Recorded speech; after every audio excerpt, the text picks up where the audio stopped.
Bismillahirrahmanirrahim. Assalamualaikum warahmatullahi wabarakatuh. Bismillahirrahmanirrahim. Rabbi shrah li sadri wa yassir li amri wa hlul 'uqdatam min lisani yafqahu qawli. Subhanaka la ilma lana illa ma 'allamtana innaka antal alimul hakim. Qala al-musannifu rahimallahu ta'ala wa nafa'ana bihi wa bi 'ulumihi fid dharain amin. Wa awwalu waqti salati dhuhri zawalus syamsi ay waqtu zawaliha. Wa huwa mailus syamsi an wasatis sama al-musamma fuluhuha ilaih bihalatil istiwa'i ila jihatil maghribi fil zahir la fil waqi' wa dhalika bi ziyadati dhilli syai'i ala dhillihi halatal istiwa. Wa akhiru waqti dhuhri masiru dhilli syai'i mislahu. Masiru dhilli syai'i mislahu. Siwa dhilli istiwa syamsi wala dhilla lisyakhisi fi Makkah wa San'a wal Yaman wa huwa az-zawal. Fa idza zala adh-dhillu lisyakhis kana huwa az-zawalu alladhi yadkhulu bihi waqtu adh-dhuhri. Ini bicara tentang waktu salat. Jadi karena salat adalah kewajiban yang muakkad, apa? Kewajiban yang muakkad. Muakkad itu dibatasi oleh waktu. Jadi di samping ada ketentuan syarat-syarat yang terkait dengan sholat, ada ketentuan tentang rukun sholat, ada ketentuan hal-hal yang membatalkan sholat, ada ketentuan hal-hal yang menyempurnakan sholat. Namanya sunanis sholat, kalau dalam fikih biasanya disebut sunanis sholat, hal-hal yang disunnahkan, yang dianjurkan untuk menyempurnakan sholat. Nah, di luar itu, dalam sholat ada namanya kewajiban yang terkait dengan waktu. Artinya pelaksanaan sholat itu harus sesuai dengan ketentuan waktu yang ditetapkan. Makanya sholat adalah kewajiban yang bersifat muakkad. Kewajiban sing kudu dilakoni pada waktu yang ditentukan. Sehingga otomatis kalau dilakukan di luar waktu yang ditentukan, hukumnya tidak sah. Gitu ya. Hukumnya apa? Tidak sah. Kalau tidak sah, maka berarti dianggap tidak melakukan maksiat. Paham ya? Jadi, kewajibannya adalah kewajiban yang bersifat muakkad. Jadi seperti kemarin saya jelaskan, ada dua kewajiban. Ada dilihat dari segi waktu, ada kewajiban muakkad, ada kewajiban yang mutlaqun anit taukid. Apa? Mutlaqun anit taukid. Atau ghairu muakkad.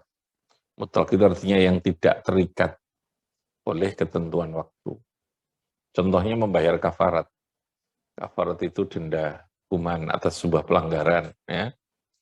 Maka pembayarannya itu bisa dilakukan kapan saja. Gitu ya.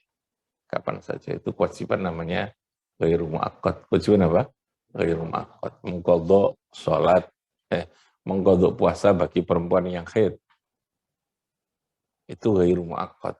Artinya tidak ada batasan waktu, dalam arti gak kudu setelahnya haid langsung mengqadha, tidak begitu. Itu namanya ghairu muakkad. Kewajiban yang sifatnya tidak dibatasi oleh waktu. Nah, sholat masuk kategori apa?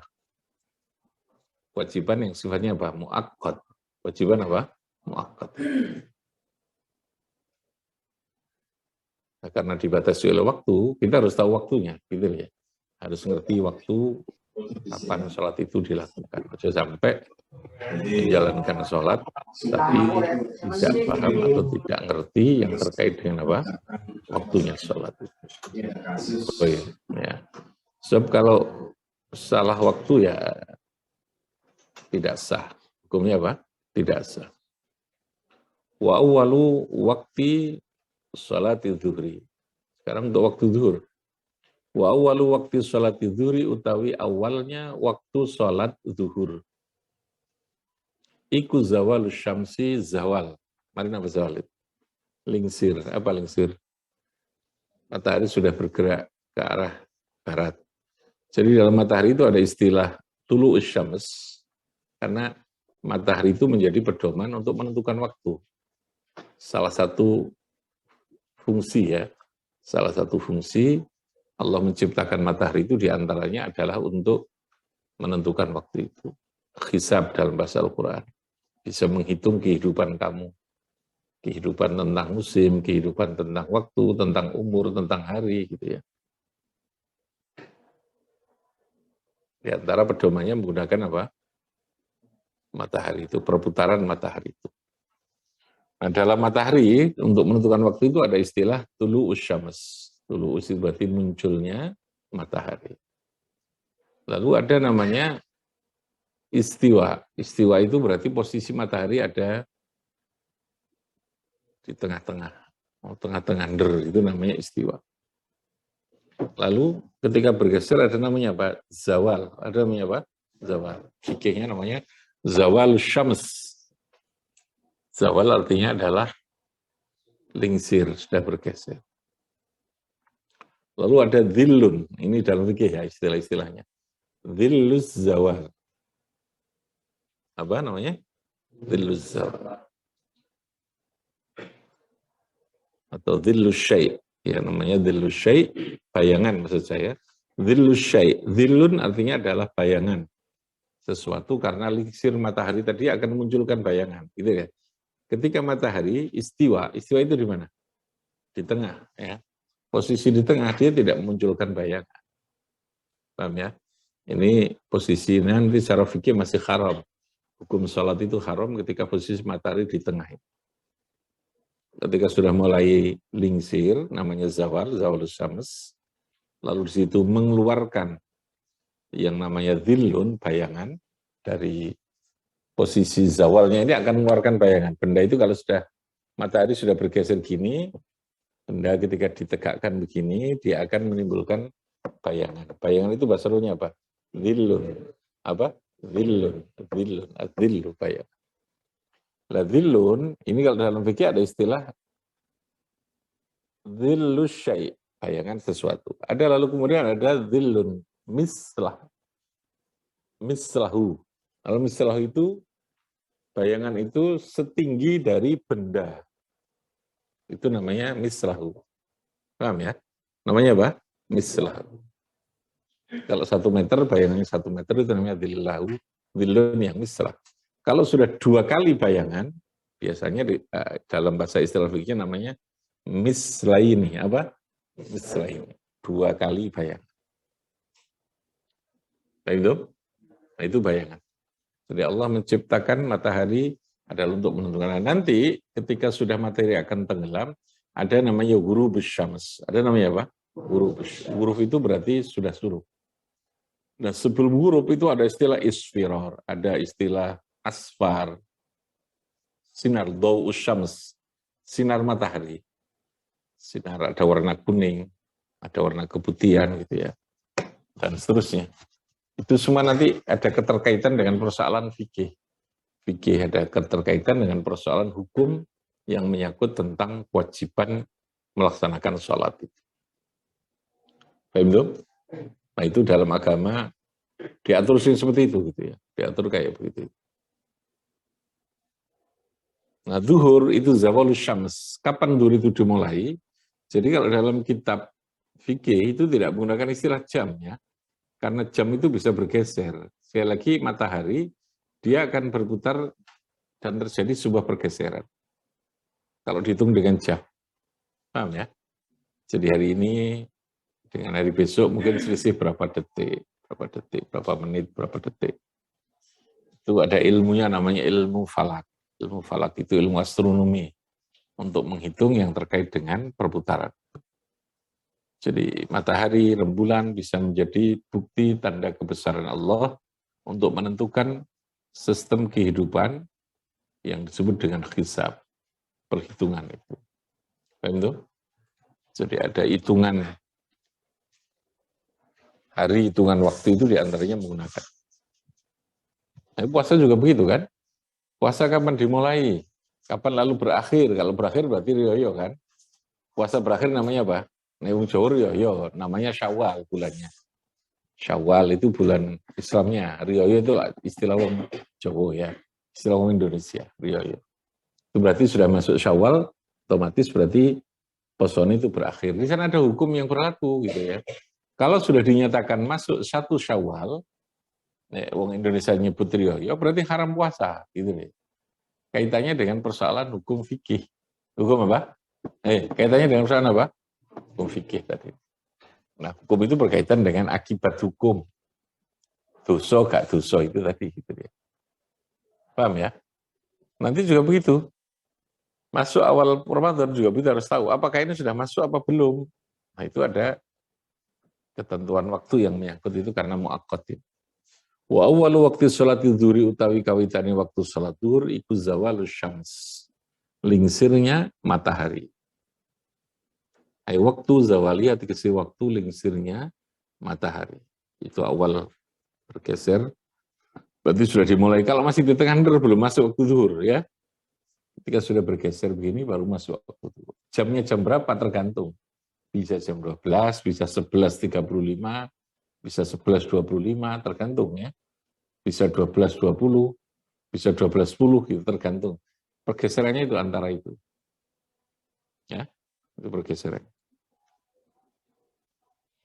Waktu zawaliyah ke waktu lingsirnya syams. Ingat ya, syamsun termasuk mu'annas. Termasuk apa? Mu'annas. Namanya mu'annas majazi. Mu'annas apa? Majazi. Makanya domennya pakai ha. Waktu zawaliyah. Dikatakan majazi karena tidak ada tanda mu'annas. Mestinya kalau tanda mu'annas ada apa? Ta atau alif. Apa? Ta atau alif. Mana gak ada tondo. Kok dikatakan mu'annas berarti ada alasan. Kalau ini karena dinas.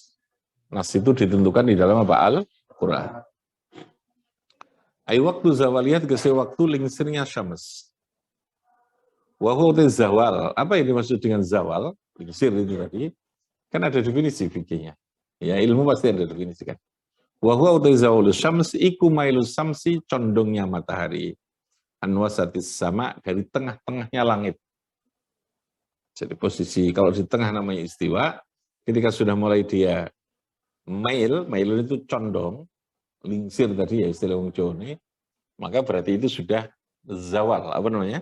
Zawal. Bulugha ilaihi anwasatis sama'i al-musamma bulugha tumekane sams ilaihi maring sama. Bihalatil istiwa iklawan keadaan istiwa di tengah-tengah bergeser ila jihatil maghrib ke arah barat sudah. Matahari terbit dari timur, tulu syams itu minas masyrik. Matahari muncul dari timur. Nanti ada waktu duha, ada waktu mulai dan seterusnya. Terus istiwa lalu bergeser, berarti sudah melu syams ilal maghrib. Sudah condong ke barat. Jika sudah condong, berarti dia sudah zawal. Ukurannya apa? Sudah memunculkan bayangan. Ketika ada benda yang ditegakkan, di sana sudah akan muncul bayangan, itu berarti sudah terjadi yang namanya zawal. Jadi waktu itu menjadi sangat penting. Kenapa? Karena salah satu syarat sahnya sholat harus al-ilmu bidukhulil waktu. Mari saya katakan ya. Kita harus yakin betul ketika melakukan sholat itu bahwa waktu sholat sudah masuk. Kalau ragu-ragu tidak sah, tidak boleh. Kalau masih posisi syak itu ragu-ragu, maka sholatnya tidak sah. Jadi nanti sholat tidak ragu-ragu. Ini masuk waktu sholat apa belum ya? Itu namanya syak.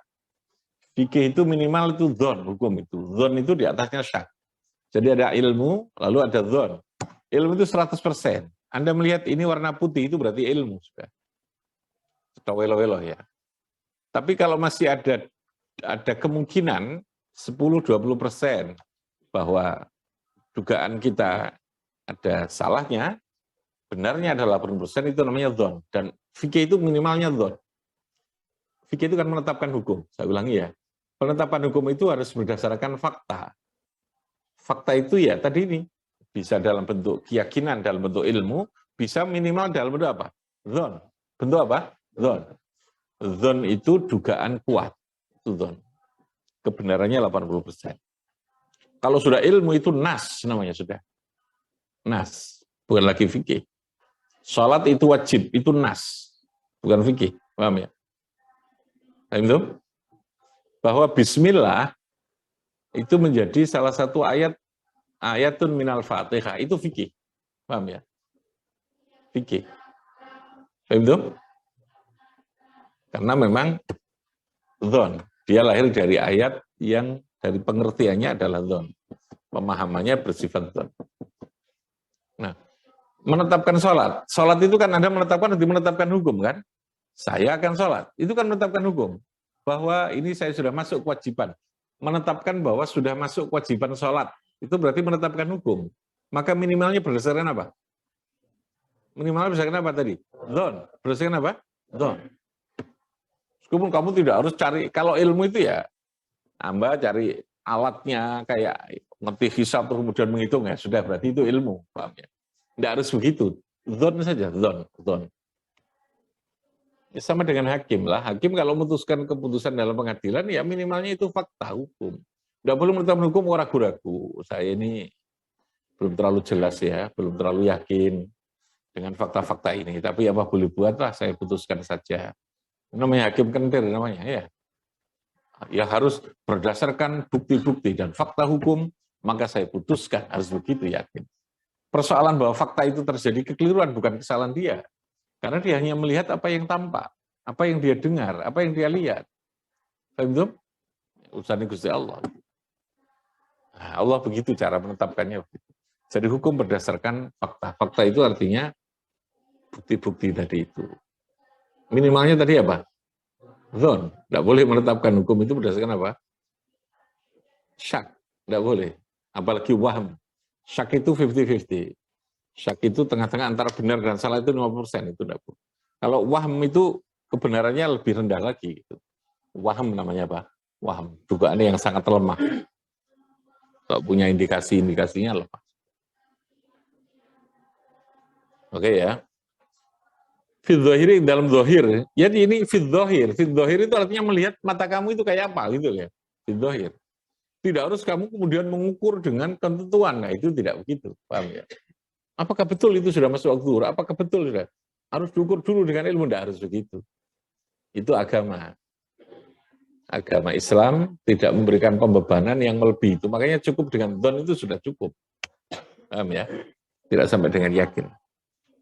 Lafil waki, orang yang dalam kenyataan. Waki itu artinya nyata secara ilmu, secara ilmiah. Ya.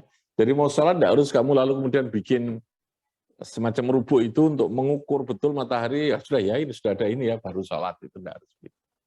Paham ya? Cukup fidzohir. Makanya tadi cukup dengan dzon. Cukup dengan apa? Dzon. Tidak harus dengan yakin. Wadzalika, utai mengkono fidzohir. Bagaimana? Ukuran dohirnya, indikatornya, biziyadati dhilli syai'i, kelawan tambahi bayangan sesuatu ala dhillihi. Ya, sudah ada bayangan, terus kemudian ada tambahan bayangan lagi, halatal istiwa'i, ketika posisi istiwa itu. Karena ketika posisi benda berada di tengah matahari, dia tidak memunculkan yang namanya bayangan. Dhillun itu tidak ada. Bayangan bahasa Arabnya apa? Dhillun. Bahasa Inggrisnya apa? Apa? Shadow. Bayangan. Paham itu? Ini fikih ya. Oke. Mailus syams. Sekarang akhirnya. Jadi batas waktu berarti ada interval kan? Interval itu apa? Jarak. Ada awal, ada akhir. Itu waktu pasti ada waktu. Nah, sholat ketika di awal waktu ini namanya kewajiban yang muwassa. Apa? Muwassa. Muakkad yang muwassa. Wasiun, dari kata wasiun itu luas. Pengertian muwassa itu apa? Dia masih bisa melakukan perbuatan yang lain. Bisa memilih untuk segera melakukan atau menunda. Itu berarti masih muwassa. Paham itu? Kok terus langsung harus melakukan itu? Enggak. Tapi ketika sudah menjelang akhir, waktu itu lalu berubah, bergeser menjadi mudayyak. Menjadi apa? Mudayyak. Mudayyak itu menjadi sempit. Sempit ukurannya apa tadi? Ya harus melakukan itu, enggak boleh ada pilihan melakukan yang lain. Paham ya? Kudu sholat. Tapi kalau di awal Anda kan masih boleh sholat fardu segera, atau Anda sholat sunat, atau Anda makan dulu boleh. Kalau masih mudhoyyak. Masih apa? Muassa. Masih apa? Muassa. Tapi di akhir berubah menjadi apa? Mudhoyyak. Artinya apa mudhoyyak? Sempit. Maksudnya sempit apa? Harus melakukan sholat. Sudah tidak boleh melakukan yang lain. Haram melakukan yang lain. Tapi kalau Anda masih di awal waktu, ketika masih muassa, boleh melakukan yang lain. Di awal waktu zuhur, taruhlah zuhur jam 12. Anda tidak segera sholat, Anda tak makan dulu, tidak apa-apa.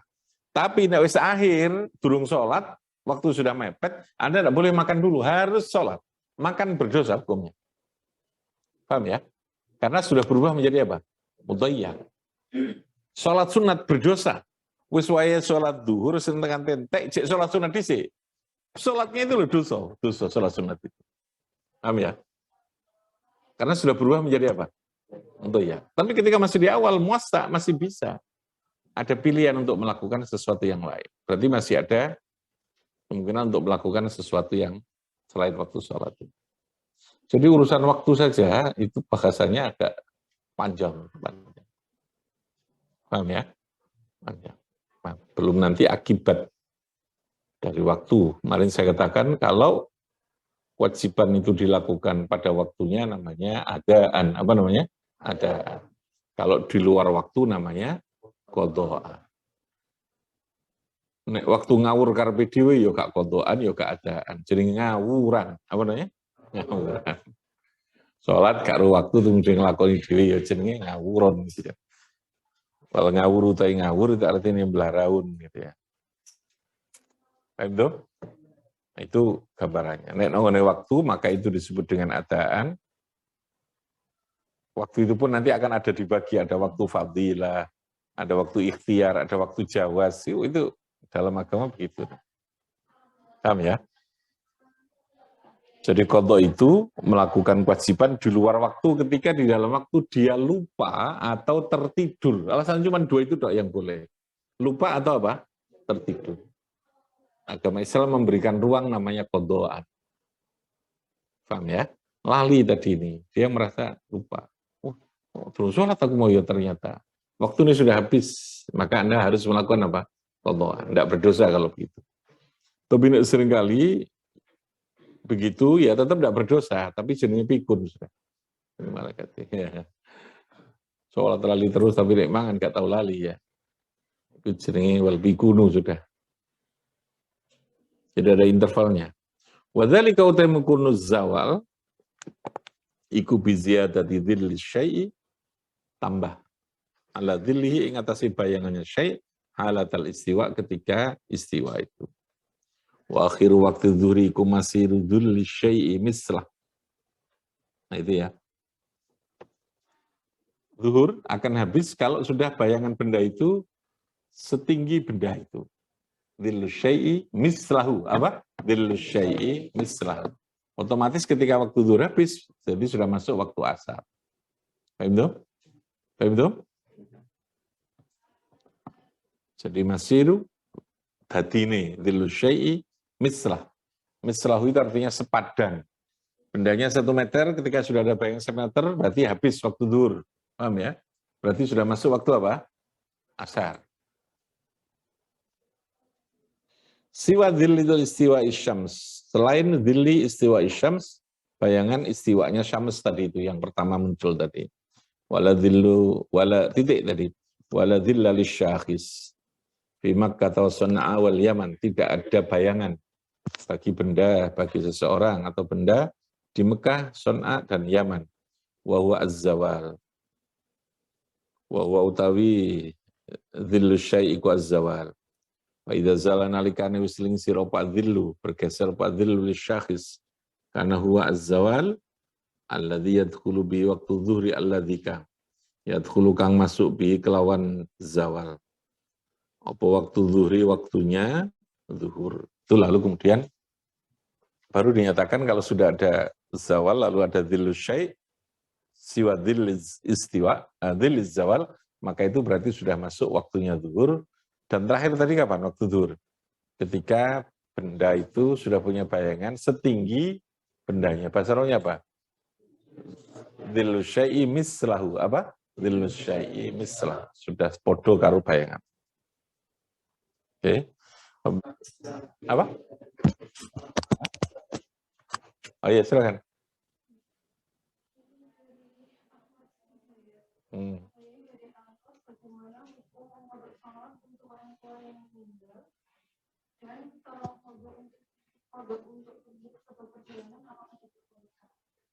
Jadi kalau perjalanan tidak boleh. Setiap kodok itu hanya boleh tadi dua alasan. Apa?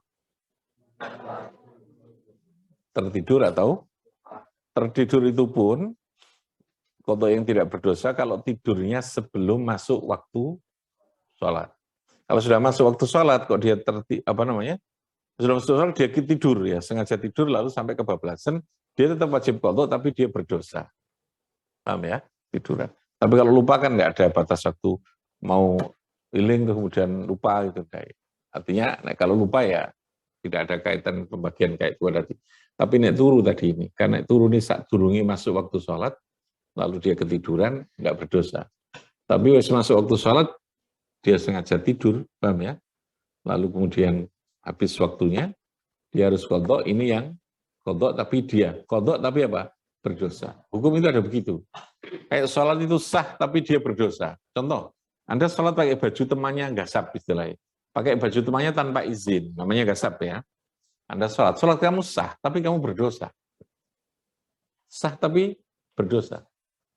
Terus apa fungsinya? Ya sah itu kan menggugurkan kewajiban. Andai kata kamu sholatnya dinyatakan tidak sah, ya berarti kamu malah dua kan? Wis dosa gasap, yang kedua kamu masih belum gugur kewajibannya, gitu.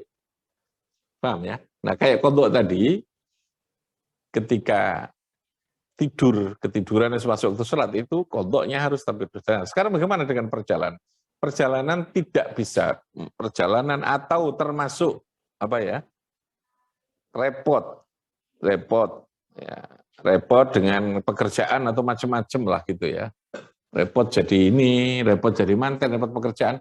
Lalu dia tidak sholat, tidak ada alasan untuk kodok. Kodoknya harus, tapi dia berdosa, paham ya? Kodoknya tetap apa? Harus, tapi dia berdosa. Umpamanya perjalanan kok sengaja tidak sholat. Dia ngomong nanti kodok saja, dia berdosa. Paham ya? Nanti dia harus apa? Kodok. Kodoknya harus. Kodok itu baik sengaja atau karena tidur atau karena apa? Lupa. Kodoknya itu tetap wajib. Paham ya? Nah yang sengaja tadi ini yang mendapatkan dosa. Dosanya tentu lebih besar. Dengan kesengajaan yang ketiduran tadi itu. Paham ya? Dosa. Waktu sholat nggak sholat, sengguh aitan. Kodoknya wajib. Paham ya?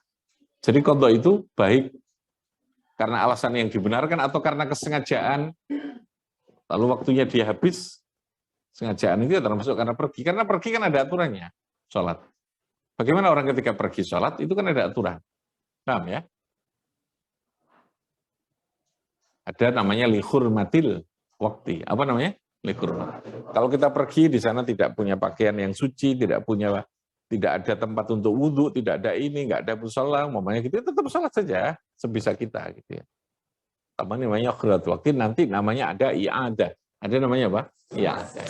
Karena sholat tidak boleh ditinggalkan. Ukuran meninggalkan itu ya ketika dia tidak melakukan pada waktunya. Kalau karena alasan yang dibenarkan ada namanya qadha. Paham ya? Nggak berdosa itu.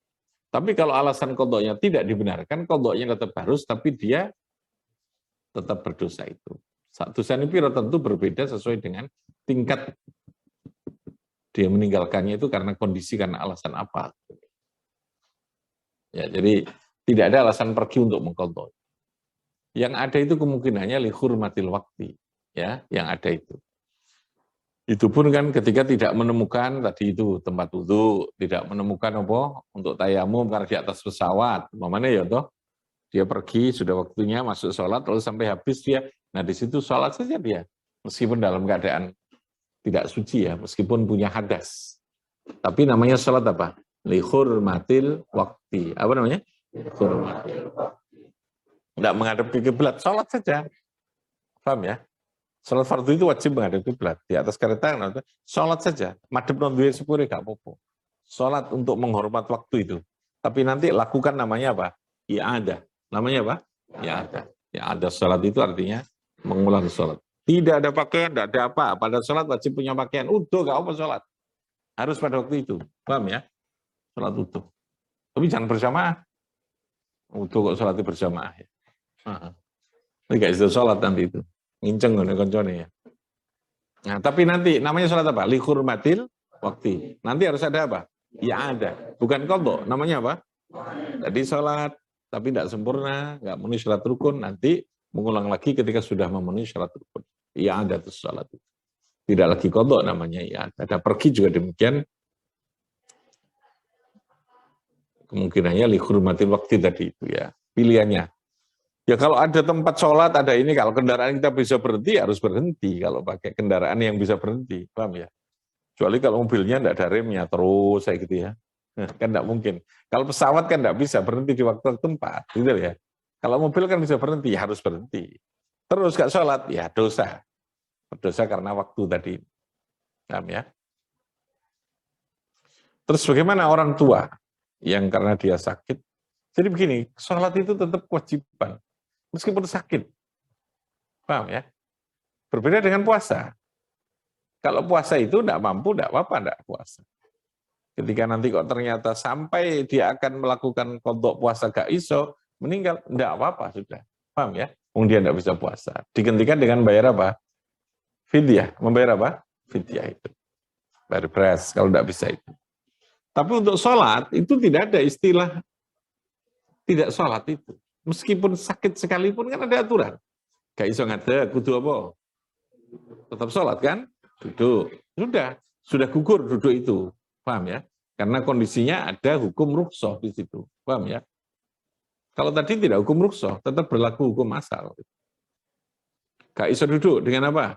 Tidur. Tidurnya miring, muttaji'an. Gak iso miring, maka dengan terlentang. Terlentang, kepala menghadap kiblat. Tidak bisa, maka dengan isyarat. Isyarat dengan mata. Mata sudah tidak bisa berkedip, ya disolati. Mati berarti kan ya. Disolati lagi. Kalau sudah ini paling ringan sekali itu kan mata ini. Kedipan mata itu sudah paling kekuatan terakhir sudah. Kalau sudah tidak bisa berkedip berarti sudah meninggal. Paham ya? Karena yang bisa digerakkan paling ringan itu adalah kedipan mata itu. Kayak bisa ngelirik mana kita. Jadi tidak ada istilah mengganti qadha itu tidak ada kepada orang tua itu. Ya sudah, berarti berdosa kalau dia tidak sholat. Paham ya? Makanya kudu dipandu. Kalau orang sakit itu dipandu kudu dibarengi sholat itu terutama itu, gitu loh ya. Jadi bukan hanya persoalan obatnya, bukan hanya persoalan dia sembuh, tapi juga kewajiban itu dipandu. Monggo sakniki waktu sholat pun sampai ke ojo dipandu rakaat utama, menjalankan dalam pikirannya kalau sudah tidak bisa bergerak itu. Asal masih apa? Ada kesadaran. Paham itu? Tapi kalau sudah tidak sadar, ya tidak punya kewajiban. Paham ya? Dalam arti semaput, koma, ya tidak wajib berarti sudah. Tapi kalau masih punya akal, sepanjang itu, dia tetap melakukan sholat. Jadi tidak bisa, digantikan qadha itu tidak bisa. Paham ya? Meskipun sakit. Masa nggak dimaklumi loh? Persoalan dimakluminya kan tidak ada hukum rukhsah. Ya, makluminya. Kayak ini kudu ini. Nah, ini persoalannya adalah pendampingan dalam kondisi orang sakit itu, bicaraan kita tetap mendampingi itu. Itu kan sampai pada tingkatannya dengan pikiran saja menjalankan dengan ajra bi qalbihi itu. Menjalankan semua rukun itu dengan hatinya gitu. Makanya sering saya katakan kalau itu rumah sakitnya itu wong Islam, ya, rumah sakit Islam Muhammadiyah NU atau rumah sakit Islam, bukan Islam apa namanya rumah sakitnya Islam, bukan ya, Islam yang sakit bukan ya, atau NU yang sakit, rumah sakit NU, mestinya perawat itu punya kewajiban tambahan yang paling pokok lagi di samping perawat itu tugasnya memandu, memasukkan obat, infus macam-macam, itu mendampingi untuk ibadahnya wong sing sakit tadi. Ibadah itu mulai itu kok piye wudunya. Kalau tidak bisa wudu piye tayamum, paham ya? Piye cara bersucinya. Ini loh ya. Sampai kemudian piye cara sholat. Wah, itu hebat itu. Pemana orang dalam keadaan sakit kan. Jangan sampai dia meninggalkan kewajiban. Seharusnya itu. Paham tuh? Ya. Ya perawati kudu ngaji fikih. Minimal fikih sing urusane wong loro namanya fiqhul mardo. Apa namanya? Fiqhul mardo.